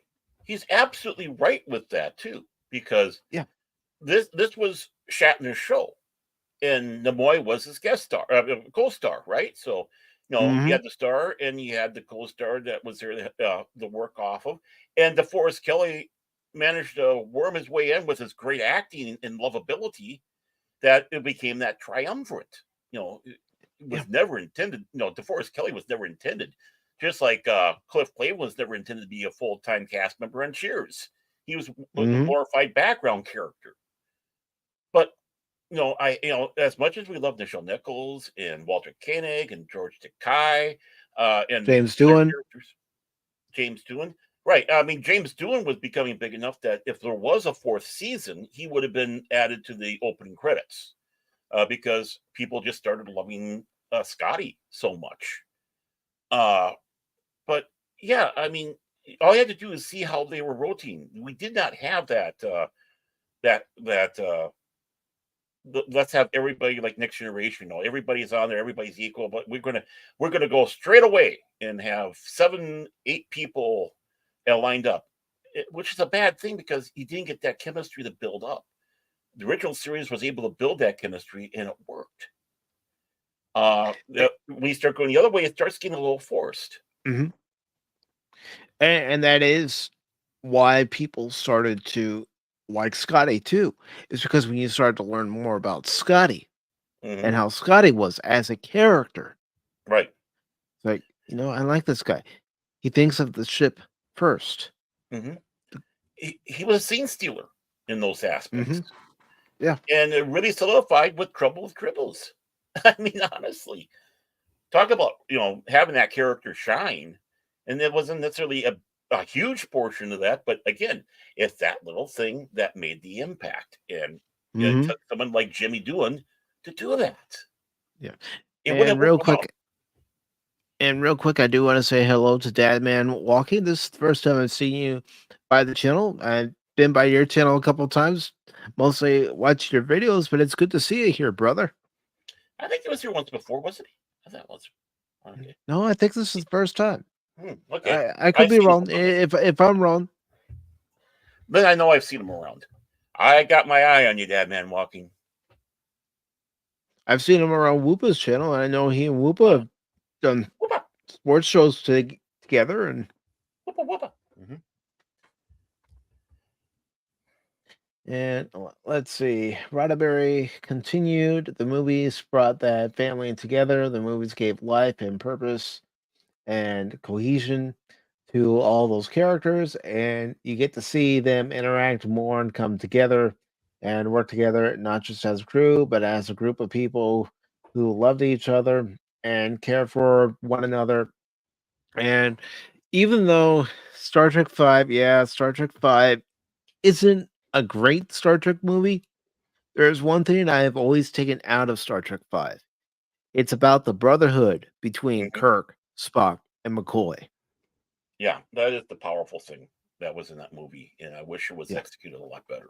I mean, the movie, Yeah. But they got that triumvirate. He got that triumvirate down. He knew, and he also knew that Kirk couldn't work alone. He needed, Shatner knew he needed those two because that's how the characters were. Yeah, without Kirk, there is no Spock. Without Spock, there is no McCoy. Exactly.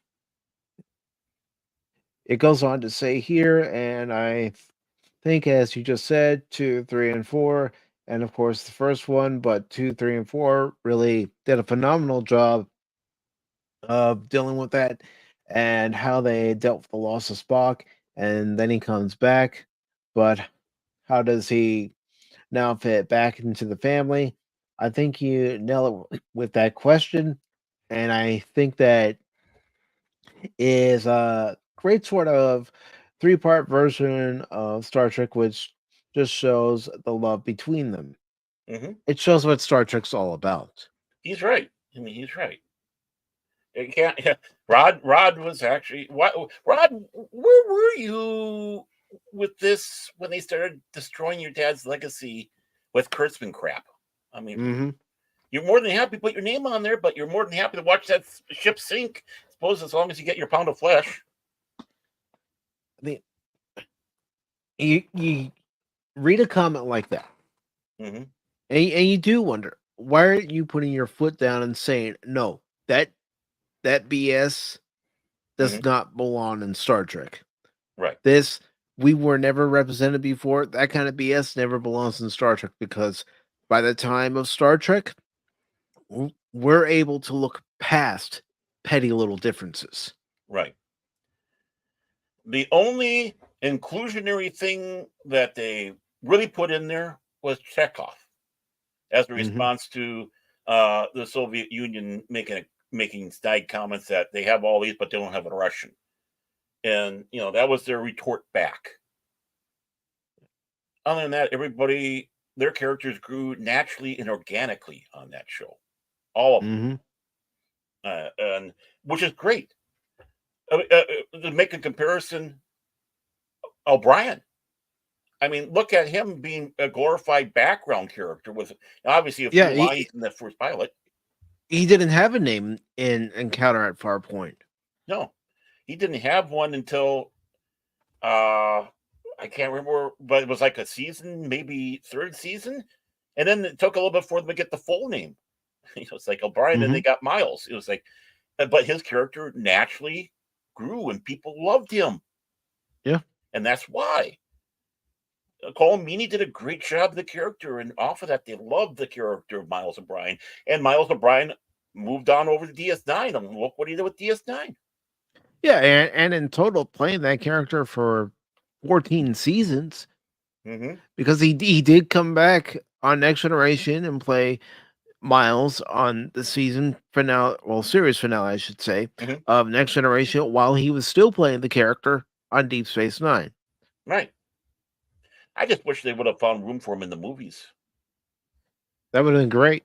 Yeah, I mean, even in First Contact, I mean, him and Warp on the Defiant, Yeah, I mean, I don't mind that they use the Defiant as means to get Worf into the battle, and especially mentioning how the Defiant was built.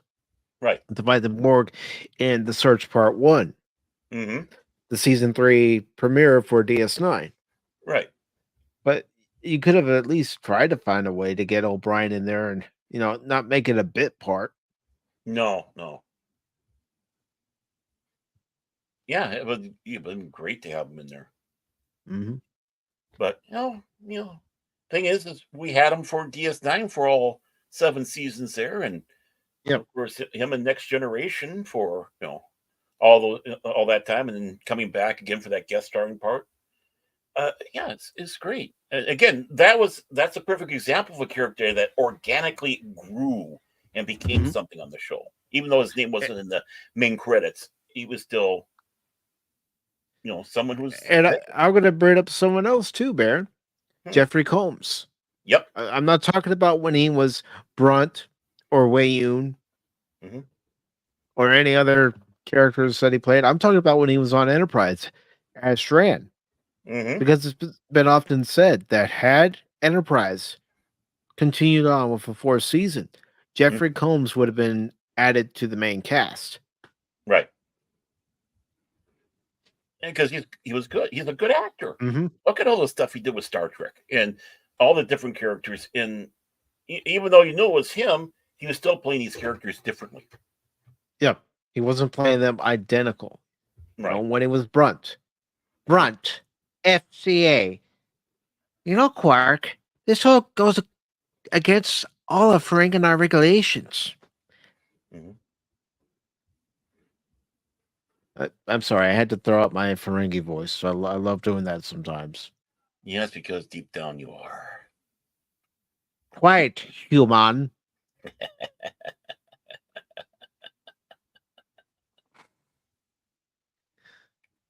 But, I mean, that just shows you the quality acting that Star Trek has also had. When you have someone like Jeffrey Combs who's, looked at in a certain light, and that certain light being that this guy is a great actor, a versatile character actor, that if this show had continued, he would have been added to the main cast, just like James Doohan. And I'm sorry, I said the 4th season of Enterprise. It would have been the 5th season hmm of I was going to Enterprise. correct you, but you were on My bad. My bad. shame on I you. had to Burn correct in your heart. myself. Yeah, you're bad. Okay, All right. yeah, I've made 2 errors this episode. Yeah, and there goes Pacific has made another error and another run scores. Oh,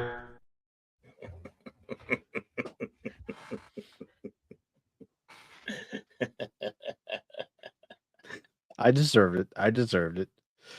And this article then goes on to talk about how Star Trek 4 of the Kelvin timeline was supposed to release last year and it hasn't. And it also goes on to say that Paramount Plus is getting into the film side of the Star Trek franchise with the upcoming Paramount Original Star Trek Section 31 movie.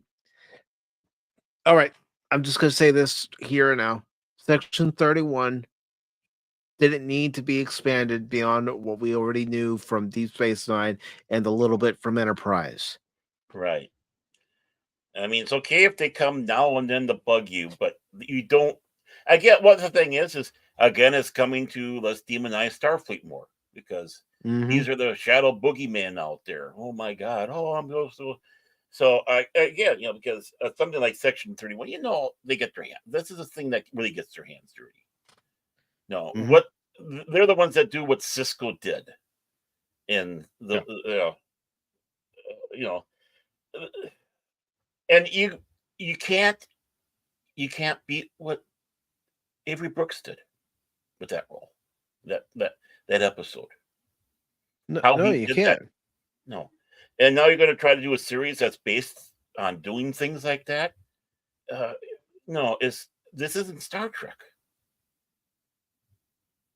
It isn't Star Trek. I mean, as far as great episodes of DS9 goes, In the Pale Moonlight is one of them because it shows that Cisco was willing to not only bend the rules but break them if he had to. Basically, he murdered somebody. Yeah, he did. Or he had somebody murdered. Yeah, it's and he even says if he had to do it all over again, he would. Right, because he was going for the greater good, not the prime directive. And then, of course, the great part of it is too. At the end of that, he says, "Computer, erase that entire log." Yeah, he got it off his. Got it. You off need his to get chest. it off his chest. But what if he would not have erased that, and someone would come in the future across that, and what would that do? You might be giving Kurtzman and company an idea where that log, for some reason, was never actually erased by the computer on DS9. Oh, come on. You're giving him far too much credit. Maybe I am. But they don't need that many breadcrumbs. Well, they have enough breadcrumbs out there that they never took, and it shows. That's true. Yeah. There are so many threads of Star Trek that, the story is closed, but there's still potential repercussions or effects that you have. And they could have done it with Picard. But no, they're too, but 2 years of, Picard is to see now, I'm sorry. And then I'm sorry. Yeah. Oh, you're watching PACIFIC414 Pop Talk. I'm sorry. Right.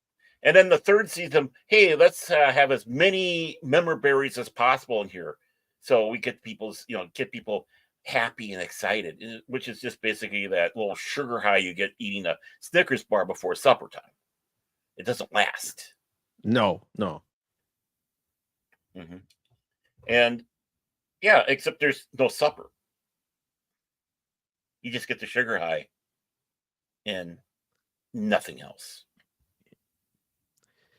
That in itself is true. I mean, how many times were we told as kids, you don't want to spoil your dinner?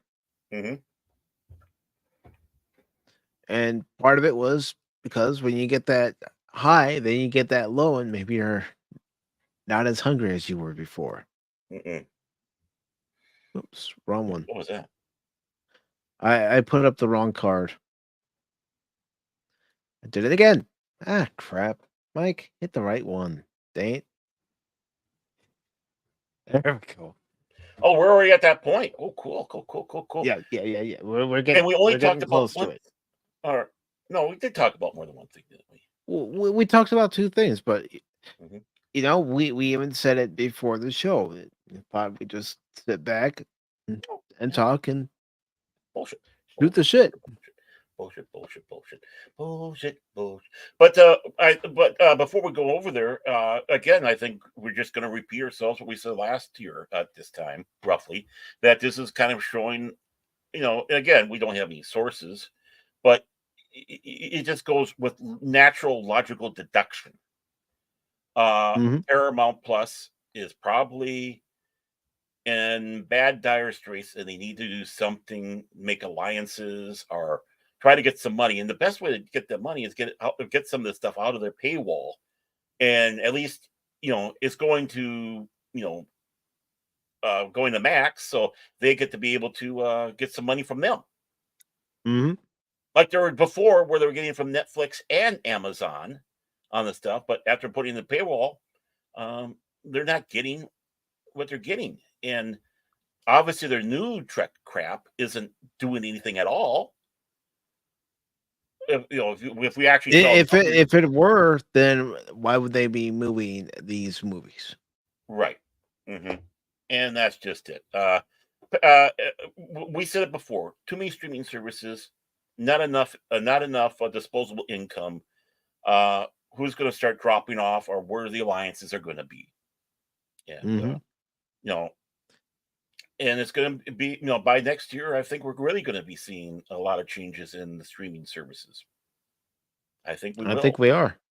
hmm And it doesn't help when you got Tubi, you got Pluto, you got Crackle, you got all these other stuff out there um, that are free, even though you watch them with commercials. But hey, it's still free.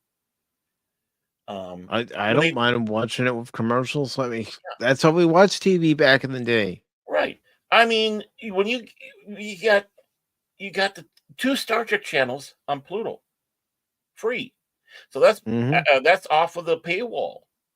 Yeah, you can't pick which episode you're going to watch. It's kind of like when we were growing up, turn the TV on, which episode we're going to see, which is half the fun.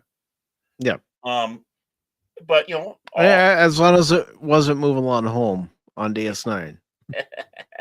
I think the only one they haven't gotten on Pluto is Enterprise, but they have the original, Next Generation, DS9, and Voyager, and then occasionally you'll start seeing the movies aired on there, including Mhm. the what ones, Yeah. but you don't see those as much anymore because I don't think they generated that much interest, and they don't. If the Kelvin universe, They were a novelty Mhm. back in 2009, and then when you heard about it, then you actually watch it and go, it's okay. If it was that much of an impact, we would have had Star Trek 4 and 5 with the Kelvin universe. Yeah, we would have. And we wouldn't have had such long delays between films like they did too. Which again is a bad thing. You don't want to have those big delays because then you don't get you lose interest. Mhm. You really do. It was every 2 years, literally every 2 years until until Star Trek 5, and then of course Star Trek 6, which I think there were uh 3 year gaps.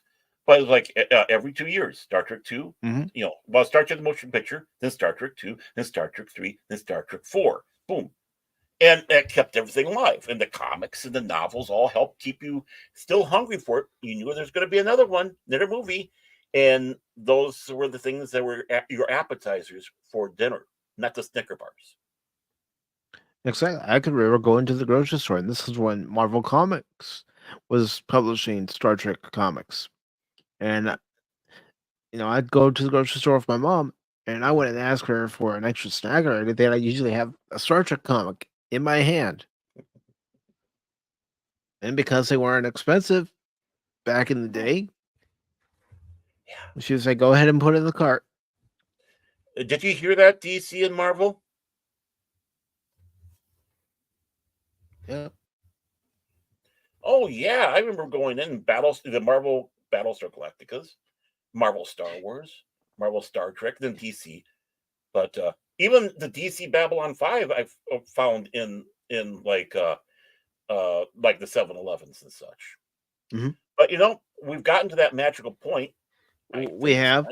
Yep. It is time to transition over to Rumble. And for those of you who are still watching us over on YouTube, I have included the link to the Rumble channel if you wish to join us. But before we head over to Rumble, I do want to thank everybody who was on the YouTube side that stopped by. We had Jason Fox from 540 Studios.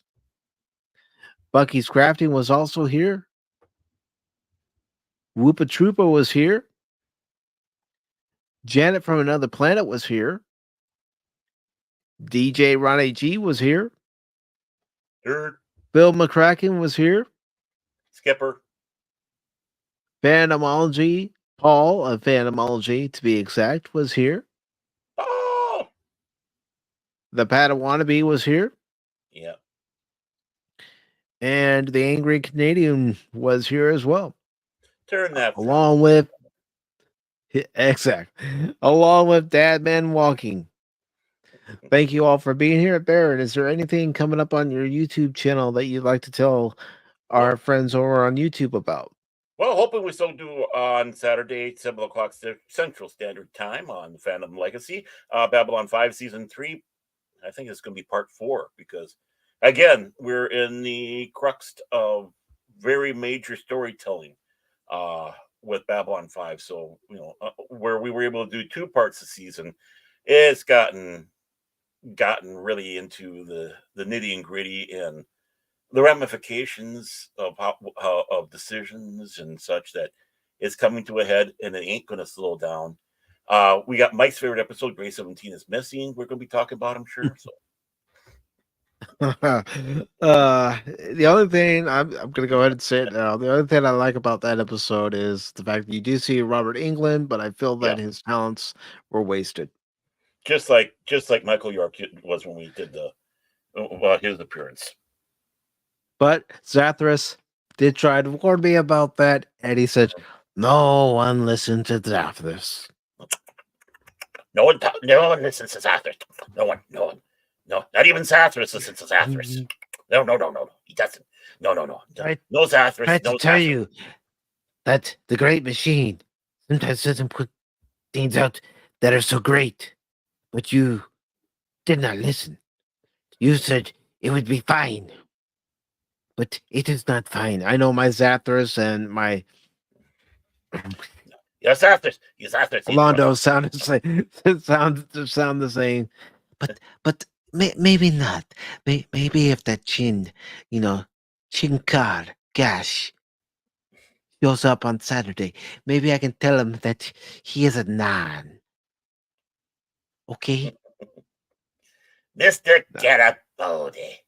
See, that's what you have to do. If we're gonna do a Mr. Garibaldi. Yeah, that's what Peter Jurasik did before he, to get into character. Mr. Garibaldi, and that would get him into character. Well, I can't think of anyone else but Peter playing Londo. Great actor, and it really shined with that part. Mm-hmm. And as far as PACIFIC414 on YouTube, and it's also going to be on the Rumble channel as well, Kick channel, and Twitch channel as well. I know that, Baron. I know that. I just want to let our viewers on YouTube. No. I'm going follow us. Follow. No. That's what I'm saying. It's also going to be a Rumble, so I'm helping because you have that Rumble thing up there. So I'm using it as a visual aid for what you're saying. I'm not trying to push you. I'm visual aid. Okay. But I'm contemplating trying to get War for Cybertron finished Saturday. I don't know what time I'm going to be starting it, but I want to get the game finished. And I'm determined to get it finished. You know, going to the war of Cybertron with the misunderstood Decepticons, and they're so Oh no! wonderful. Oh no! You're doing it! You're doing that thing you did off stream the other night.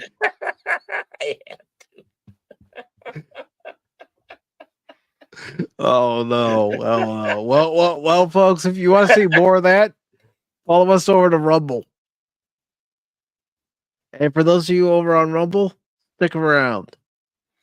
For you on Rumble, we're sorry. Wait, I'm never sorry. Never sorry. Take care, everyone over on YouTube. If you don't come over, I understand. I understand. Bye.